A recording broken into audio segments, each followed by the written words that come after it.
اب انہوں نے کہنا شروع کیا خطرناک بھی ہے اور جان لیوا بھی ہے. آپ کے پاس علاج کی سہولتیں نہیں ہیں تو جان لیوا ہے، اگر علاج کی سہولتیں ہیں تو جان لیوا نہیں ہوگا.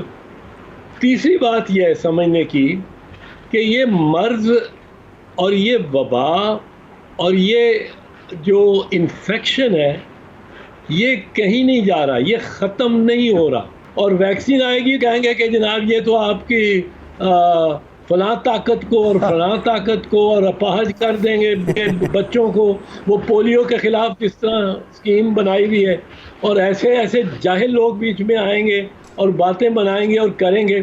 اور پھر جب تک یہ 7 ارب میں سے 4 ارب انسانی آبادی کو لگ نہیں جاتا، وہاں اینٹی باڈیز نہیں ہو جاتے، یہ کرونا کہیں نہیں گیا. پھر کرونا اگر 4 ارب میں لگ گیا اور اینٹی باڈیز بن گئیں تو وہ ایک کہتے ہیں غلے کی امیونٹی، ہرڈ امیونٹی، کہ اگر بھینسوں کا غلہ ہے، 400 بھینسیں اکٹھی پھرتی ہیں افریقہ کے جنگلوں میں، ان کو ایک وائرس ہوتا ہے، وہ 50 میں 60 میں 70 میں ہو جائے تو امیونٹی باقی سب کی بن جاتی ہے. ٹھیک ہے، تو وہ ہرڈ امیونٹی کے لیے بھی کوئی 3-4 ارب انسانوں کو یہ وائرس کا ایک بریک لیتے ہیں نظامی صاحب، ایک بریک لیتے ہیں. چوہدری صاحب ایک بریک لیتے ہیں، بعد جب واپس آئیں گے تو کچھ ذکر کریں گے نیب کی ترمیمی آرڈیننس کو لے کر بھی، اور کچھ 18ویں ترمیم کی بات بھی کرتے ہیں. ہمارے ساتھ رہیے.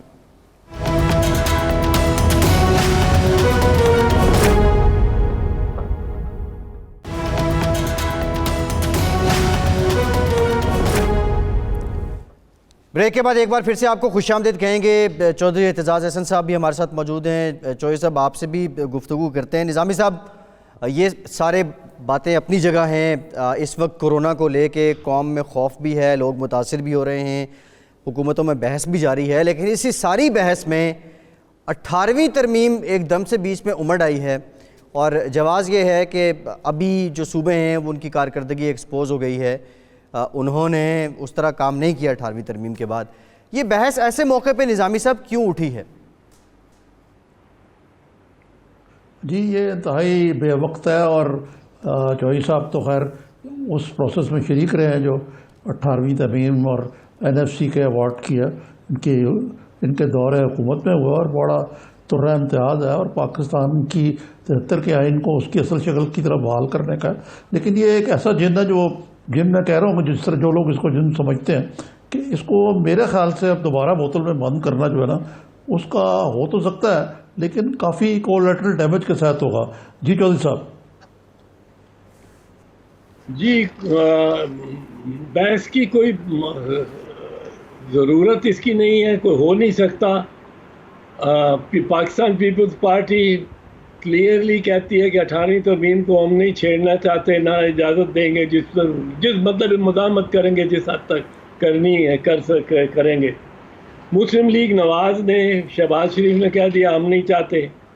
ان کو یہ ایک صورت دی گئی جس پہ وہ ذرا ان کی وہ بندے آ کے ذرا کنڈیشنز اور ذرا نرم ہو جاتے ہیں کہ جی اگر آپ کو نیب میں ٹریڈ آف ملے، کہ نیب آرڈیننس میں آپ کو کچھ رعایتیں ملیں تو وہ آپ کو آپ 18ویں ترمیم گورنمنٹ کے ساتھ دے دیں. ابھی تک تو ویسے مسلم لیگ نواز تو یہ کہہ رہی ہے کہ ہم نے تو جو سہنا تھا نیب کے تحت ہم نے سہ لیا، اب آپ بھگتیں. وہ نہیں اپنی پیپلز پارٹی کو اور PTI کو کہہ رہی ہے اب آپ لوگوں کی باری ہے، ہم نے تو اپنا جو سخت وقت تھا وہ نکال لیا ہے. اور میاں صاحب بھی باہر جا کے بیٹھ گئے ہیں، بیٹے بھی دونوں ان کے باہر ہیں، بیگم ان کی بیٹوں کی بیگمات بھی باہر ہیں، اولادیں بھی باہر ہیں. میاں صاحب کے داماد اور بیٹی ایک باہر ہے، ایک بیٹی یہاں ہے مریم. تو ان کا بیسیکلی وہ سمجھتے ہیں کہ جو اتنا کچھ سٹیک ہے وہ اب ہم دریا کو ہم تو تقریباً پار کر بیٹھے ہیں، حالانکہ ان کے خلاف بڑے سیریس کیسز ہیں. یہ ٹی ٹی او والا کیس تو بہت سیریس ہے. اور اگر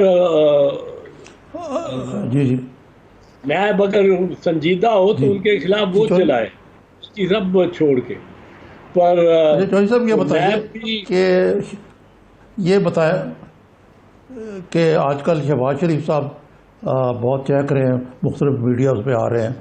وہ کہتے ہیں کہ جی مجھے ہر دور میں وزارت عظمیٰ کی آفر ہوئی میں نے ٹھکرا دی، مشرف نے آفر کی میں نے ٹھکرا دی، غلام اسحاق نے آفر کی ٹھکرا دی، اب بھی ان کو موجودہ فوجی قیادت نے آفر کی انہوں نے ٹھکرا دی. تو واقعی یہ بات آپ کو نظر آتی ہے؟ دوسرے یہ بھی اس سے بڑے فخر کرتے ہیں کہ میں کسی ڈیل کے تحت نہیں آیا، لیکن یہ بھی کہتے ہیں کہ میں اسٹیبلشمنٹ کا نظریاتی طور پہ بہت بڑا حامی ہوں. تو یہ چودھری صاحب یہ کیا سیاست ہے شہباز شریف صاحب کی؟ اگر میاں شہباز شریف کے 3 میل قریب سے بھی وزارت عظمیٰ گزر گئی ہوتی، میرے خیال میری رائے، تو بڑے بھائی نے ان کا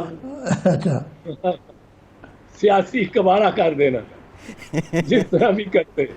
وہ کیا نا کہ ان کا اناؤنس کیا، پارٹی میں اناؤنس کیا وزیر اعظم شہباز شریف صاحب اٹھے ٹوپی اٹھا کے رکھ کے سلام لے کے، اور دوسرے دن شاہد خاقان عباسی کو کر دیا. تو یہ تو میں ماننے کو تیار نہیں ہوں کہ میاں نواز شریف کے ہوتے ہوئے کوئی آفر سیریس شہباز شریف صاحب کو ہو سکتا ہے. پر یہاں تو وزارت عظمیٰ جو ہے یہ تو اس طرح بٹتی پھری ہے دال کی طرح کہ میں بتا نہیں سکتا ہوں آپ کو. علم ہے مجھے میرا ایک لائر کی موومنٹ کا لیڈر تھا جی جی، کیونکہ ایم این اے تھا، مجھے بنانے کو تیار تھے کہ وہ اس کو چھوڑو اور تم آ کے وزیر اعظم بنو. تو وزارت عظمیٰ تو مطلب ظفر اللہ جمالی بھی ہو سکتا ہے، شریف آدمی ہے. جی جی، تو کوئی ایسی بڑی بات نہیں ہے کس کو ملی کس کو آفر ہوئی. میرے خیال ہے پی ٹی آئی کے 2-4 بندے ہوں گے جن کو ضرور آفر ہوئی ہوگی کہ عمران خان کے پیرالل آپ کو ذرا پوزیشن آپ کی بنائی جائے. نہیں کس کو چوہدری صاحب یہ تجزیہ ہے یا کوئی آپ خبر دے رہے ہیں؟ جی یہ آپ کو انفارمیشن دے رہے ہیں کہ کسی کو آفر ہوئی ہے عمران خان کے پیرالل پی ٹی آئی کے، یا صرف آپ تبصرہ کر رہے ہیں، تجزیے پہ بات کر رہے ہیں؟ نہیں میں تبصرہ کر رہا ہوں. میں یہ کہہ رہا ہوں کہ یہ وزارت عظمیٰ تو ہمارے ہاں ایک نان سیریس چیز ہو گئی ہے کہ یہ جس کو چاہے آپ بنا سکتے ہیں. بیچ میں سمرو محمد میاں سمرو بھی بن جاتے ہیں کبھی، بیچ میں معراج خالد صاحب بھی بن جاتے ہیں جن کے ساتھ ایک ووٹ نہیں ہوتا. بہت شریف آدمی پر ایک ووٹ نہیں. تو بن جاتے ہیں. ہاں یہ صحیح ہے آپ کی بات. یہ کھوسا صاحب بن جاتے ہیں. جی جی. تو وزارت عظمیٰ ہاں جی چودھری صاحب میرا، لیکن یہ بتائیے کہ یہ کوئی بن تو جاتے ہیں اور آفر بھی کر دیتے ہیں، تو آپ نے تو کہا کہ کو بن بھی جاتے ہیں تو نکال بھی تو کان سے پکڑ کے نکالا بھی تو اسی طرح ہی جاتا نا. پاکستان کی جو تاریخ دیکھیں آپ. لیکن چودھری صاحب اس سے بڑھ کے یہ ہے کہ شہباز شریف صاحب یہ بھی صفائیاں دیتے پھر رہے ہیں کہ کیوں واپس آئے ہیں، کیونکہ شیخ رشید صاحب نے تو یہ الزام لگایا کہ اس لیے واپس آئے کہ دوبارہ وزیر اعظم بنے. لیکن وہ کہتے ہیں کہ میں تو بس قوم کی جب صورتحال کروڑا کی خراب ہوئی تو پتہ لگا کہ آخری فلائٹ جا رہی ہے پاکستان، تو میں نے بھائی صاحب کو خدا حافظ کہہ کے یہاں آ گیا. اور 4 مہینے وہ کچھ بھی نہیں کرتے رہے، وہاں مکھیاں مارتے ہوئے کہہ کہ میں بھائی صاحب کا علاج کرانے وہاں گیا ہوں. تو یہ شہباز شریف صاحب کی سیاست ہے کیا آخر؟ میں تو سمجھ نہیں سکا ان کی حکمت عملی. اس میں کچھ تو ضرور ہوگا جو وہ ایسے وقت میں یوں واپس آئے ہیں. کچھ کا کہنا یہ ہے کہ وہ اس لیے واپس آئے ہیں کہ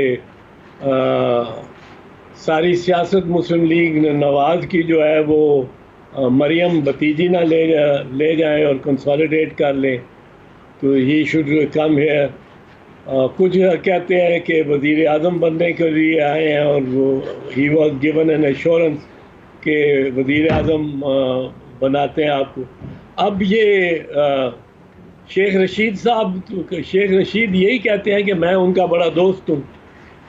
تو شیخ رشید زیادہ ہے اس کے بارے میں شاید اوتھینٹک سورس ہوں.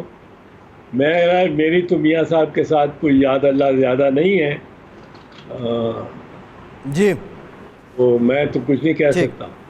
اچھا چوہی صاحب، یہ جو بات آپ کر رہے ہیں کہ شاید وہ کسی امید پہ واپس آئے ہوں، ایک انہوں نے کل ریجیکٹ کی ایک بات کو جب ان سے سوال کیا گیا کہ یہ 18ویں ترمیم کو لے کے کیا آپ کو کوئی آفر ہوئی ہے، تو انہوں نے یہ تو کہہ دیا جی ہمیں تو کوئی آفر نہیں ہوئی ہے.